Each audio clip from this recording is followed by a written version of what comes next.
My 25F, father married my stepsisters. 23F, mother when I was 4 and she was 3. We've lived together most of our lives and are a family. She and I were extremely close. She developed cancer when she was 14 and was sick for about 2 years. She's since made a full recovery. During that time, my parents became understandably overprotective. They also asked a lot of me. I quit my extracurriculars so I could get a job. The money went towards her medical bills, and so I could drive her to appointments. I didn't go to dances and any fun activities I did needed to include her. I did almost all of this willingly, the exception being having to quit my high school volleyball team. I did throw a bit of a tantrum about that, but was swiftly punished. And I think having one emotional breakdown was pretty chill given the circumstances. Anyhow, I go to college and meet my ex, we'll call him Ben. When I'm a junior, we fall in love, blah blah blah. He and I move in together when we graduate, so we've been living together for about 3 years. We were serious until July when I walked into my bedroom and saw him effing me sister. I broke it off, tears were shed, he moved out, etc. My sister apologized at first but then backed off. I thought she was giving me space, but last week she called and asked if we could meet up. She told me that she and Ben were in love and were just telling me as a courtesy before they started posting photos online. Distraught, I left her in the restaurant by herself and did not pay my portion of the bill. She later Venmo'd me asking for the money. She told my parents, who then called me to their house, telling me how disappointed in me they are for not supporting my sister's relationship with Ben. They brought up the fact that because she had cancer as a teenager, she never learned proper social etiquette, and has a hard time meeting people. I don't buy this. In part because I've seen her socialize just fine, and since we spent a good chunk of the time she was sick together, that would also mean that I should have bad social skills as well. By that logic, they then told me that if I don't accept my sister and Ben's relationship, they may have to go no contact with me.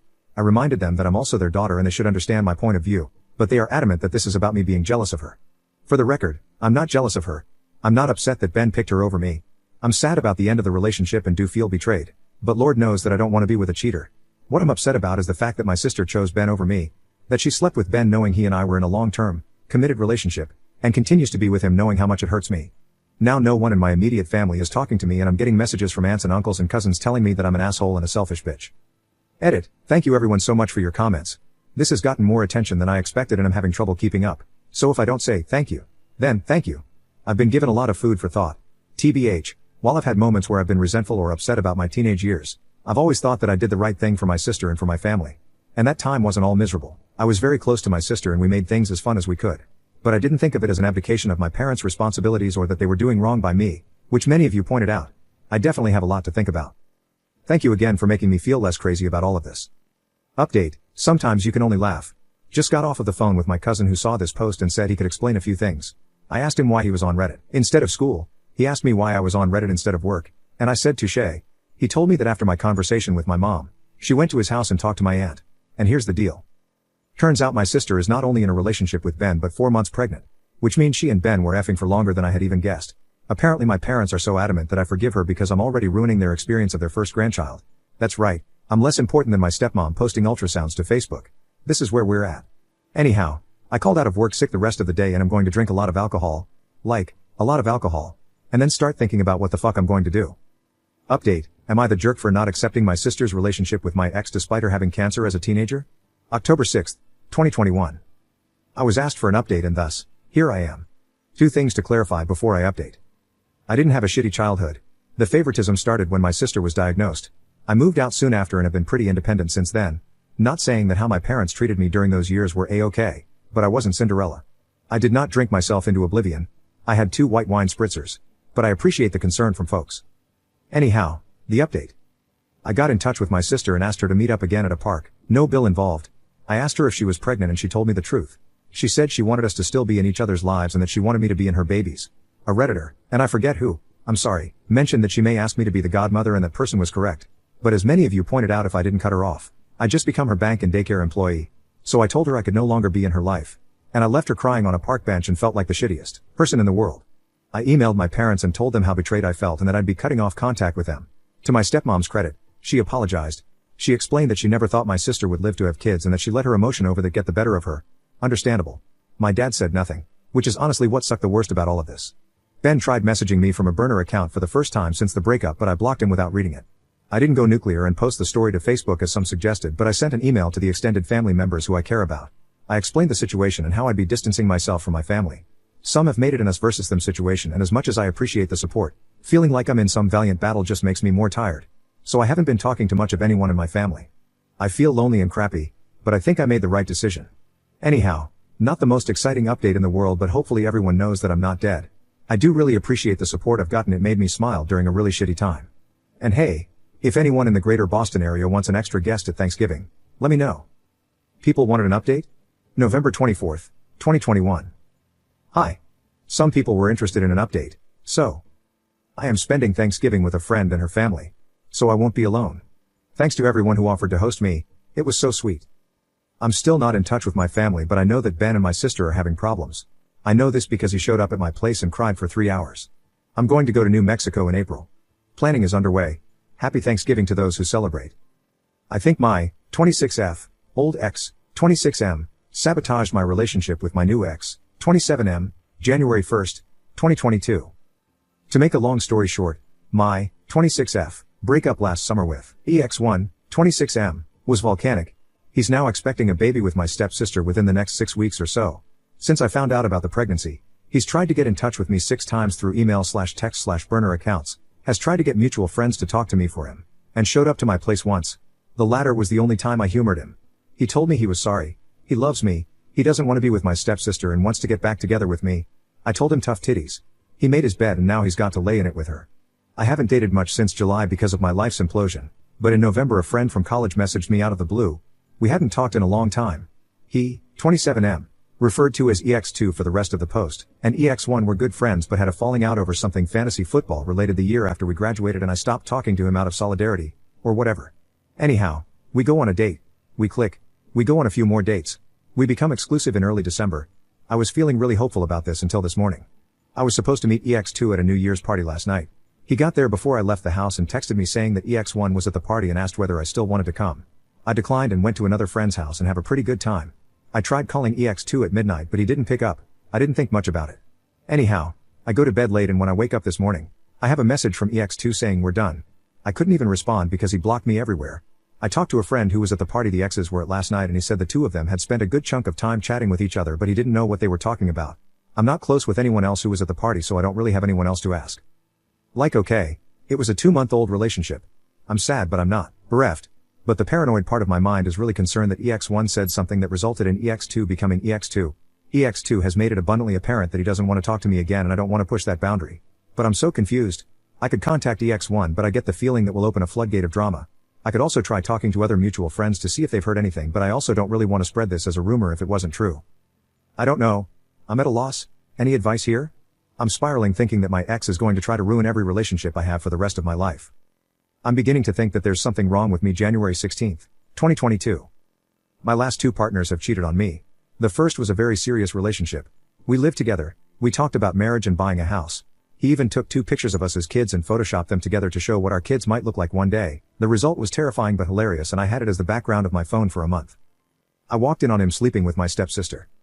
Now she's pregnant, due in the near future, and he's with her. I know he's not happy.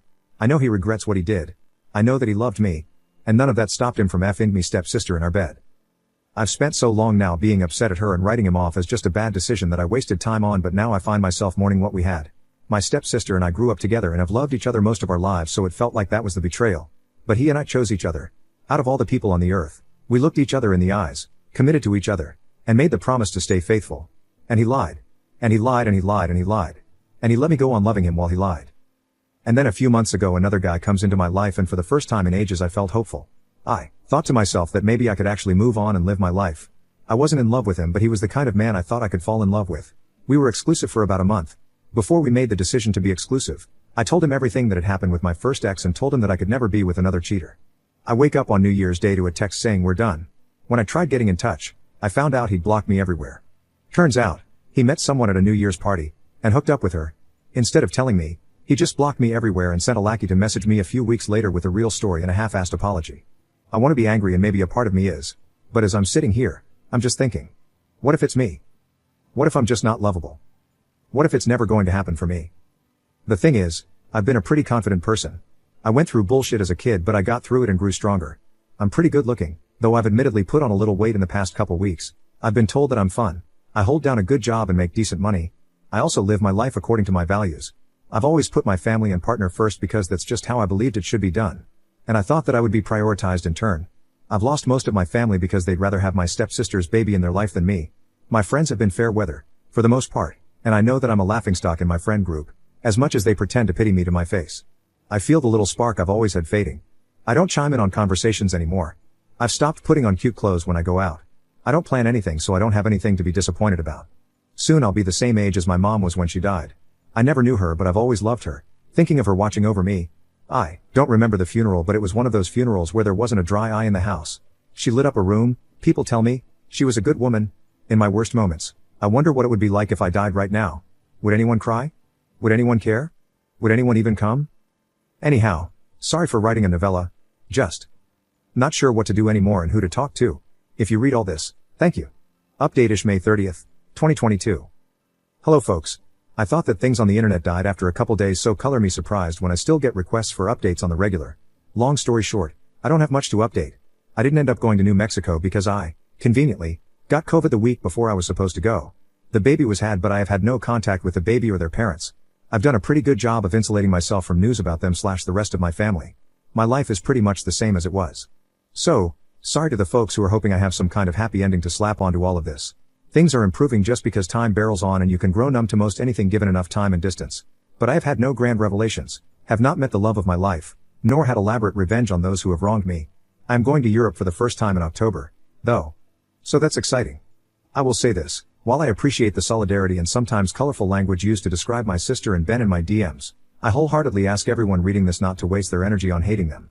They're now parents to a newborn, and regardless of the things they've done in the past, I hope that they can come together as a happy family and raise their child in a loving, healthy home. Hating them doesn't do anything for anyone, including ourselves, in the long run. Anyhow, that's the non-update update. I promise that if I meet the love of my life at the top of the Eiffel Tower, or more likely, stuffing my face with waffles in Bruges, I will post another update. Until then, you can assume that I am living, trying my best, and am very appreciative of all of the people out there in the world who have read this saga and reached out with support, even if I have not had the energy to respond to everyone. Update in comments October 16th, 2022. Hi. Just wanted to give a more recent, less depressing update. I am currently in my hotel room in Paris, eating a creme brulee in bed, reading a romance novel, and about to go to sleep early. All is well. New update starts here. Howdy, it's been a while. 9th of September 2023. Hello. So, it's been a minute, but I still get messages from folks asking how I've been, and I'm up too early and a little bored, so I thought I'd give you the answer. I'm good. Made a lot of really positive changes in my life, and I am in a much better place, physically and mentally, than I was last year. To answer some specific questions. No, I'm not in contact with my family. The last straw was in spring 2022. My dad emailed me to ask if we could get lunch and talk. Me, having always harbored the secret and foolish hope that we'd reconcile and go back to normal, agreed. I arrived at the restaurant and waited 2 hours. When my server gave me a free dessert on the house with a pitying look, I called it and went home. Later I got an email from my stepmom, which I'm sure was full of excuses, but I didn't read it. But, the really positive outcome of that was that made me realize that I needed to move far away and not come back. Which I did. I'd always been really scared to move away from my family, but since I don't have one anymore, I ended up somewhat spontaneously moving halfway across the country. The spontaneous move was stressful and expensive, but I can now say that moving was one of the best decisions of my life. I ended up reconnecting with an old friend and falling in with her friend group, who are the loveliest people. I've never felt safer or more supported, and I feel so lucky to have them in my life. And it's less humid here. That's a big win. One of our friends is a counselor who helped me find a therapist that I really click with. And it took a few tries and a therapist who didn't immediately want to do CBT with me, which just isn't my thing. But I found someone I really connect with. I'm now doing IFS therapy, and it has really changed my relationship with myself and helped me realize all of the hurt and pain I've been holding on to and start to heal. So, y'all were right, and I needed to go to therapy. Give yourselves a pat on the back for that one. I also got diagnosed with depression and am taking medicine for that. It was a bit hard to stomach as someone who always saw her value as being the happy person who takes care of everyone all the time, but it turns out that sometimes when your needs aren't met as a kid, you end up becoming the happy person who takes care of everyone all the time because you're afraid that if you show the slightest bit of unhappiness, you won't be loved anymore, and that's fucked up. I also met a guy, and I know you're all saying, Papaya, no. Your decision-making around men cannot be trusted. But I assure you that he's different. Instead of rolling his eyes when I'm feeling off, he'll either just quietly lay on the couch with me or go for a walk, or he'll say really dirty things to me in his spot-on Kermit the Frog voice until I'm laughing so hard I can't focus on anything else. And bonus. He's far too busy painting D&D minis to find the time to cheat on me, so I'm not even worried about that. I did have to invest in a somewhat elaborate Renaissance fair costume, which is not something I had imagined for myself, but I'm having a great time. I'm gonna marry this dude someday. As for Ben and my sister, as far as I know they're still together. Every so often she tries to get in touch with some manner of burner account, but I ignore all of it. I'm still bummed that I'm not going to be a part of my siblings' life, and I do, honestly, still really miss my family, but I know this is right for me. Sorry I don't have any salacious info on them, since I know you're all really here to hear about their karmic downfall or whatever. But on my end, things are good. Better than they were before I found out I was being cheated on. My current life is built on real contentment, not fear disguised as shallow happiness. It's not perfect and I have a lot of problems that I'm working through, but I'm proud of myself and I think my mom would be, too. So that's the update. I think it's going to be my last one, at least on this account. Thanks Reddit for supporting me and making me smile through some of the worst, weirdest points in my life. May you, too, be blessed with internet strangers who cheer you on and offer to sabotage the lives of the people who do you wrong.